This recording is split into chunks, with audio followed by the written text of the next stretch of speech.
Anyway, but the link between Goh Keng Swee and Lee Kuan Yew is very important. And I'll tell you what happened. 1968, Lee Kuan Yew went and spent 3 months in Harvard Kennedy School. Okay? I conjectured that the reason he went there was because he wanted to buddy up with the top American people, okay? And indeed he did, because Kissinger became his buddy, right? And I said this to Gang Wu. Gang Wu says, yes, that's only part of the story. Because Gang Wu said his friends in Harvard told him that the real reason why Kuan Yew went to Harvard was to learn how to out-talk Goh Keng Swee on economics. You see, why? Because you must understand, that's why we need to understand history, see. The reason is that the Goh Keng Swees and that generation went to London, they studied in London. At the time, at the tail end of the Labour government took over in 1945 after the war, right? The Conservative government, Churchill was completely shocked because there was total upset, you see, right? Because Churchill thought that as a war hero, right, he would get the full support, but he did not get the full support at all. He lost completely. Labour Party won the entire election. So the Malayan leaders and the Singapore leaders, the English educated section, were in London at that time. Interestingly, it was a very leftist oriented group of people.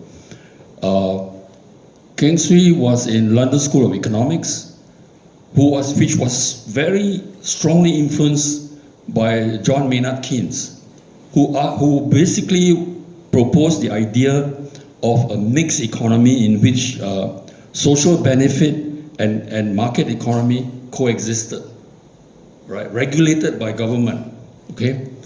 Now this is not a new idea, because in 1945, right, Karl Polanyi, the social scientist in Austria, had written this great book on the Great Transformation, which was to out-argue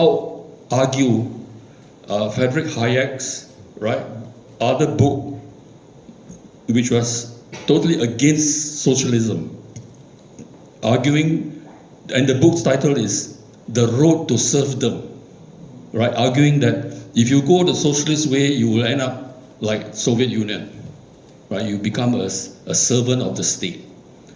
And Hayek's view influenced very strongly Milton Friedman, who was a professor of economics in Chicago University, right? And the Labour and the Conservative Party at that time regarded him as a kind of god. So all the ideas of Milton Friedman was required reading for the Conservative Party, right? And that influenced the whole of American so-called neo-capitalist economy. So Kuan Yew in '68, right, totally absorbed that. And I come back to the question, why did he cry? I think there are many reasons, and he's a very complex man, so we cannot imagine what went on in his head. But I imagine he cried because he knew, because he's an intelligent person, he knew that once you are out of Malaysia, you have no more hinterland, therefore you have no more bargaining position. Therefore, you have to be a servant of America.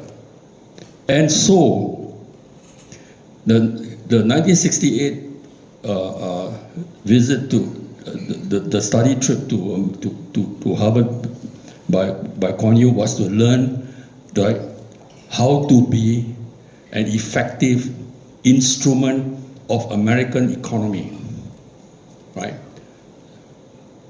And the brilliant Rajaratnam coined the term, Singapore is now a global city and the world is our hinterland.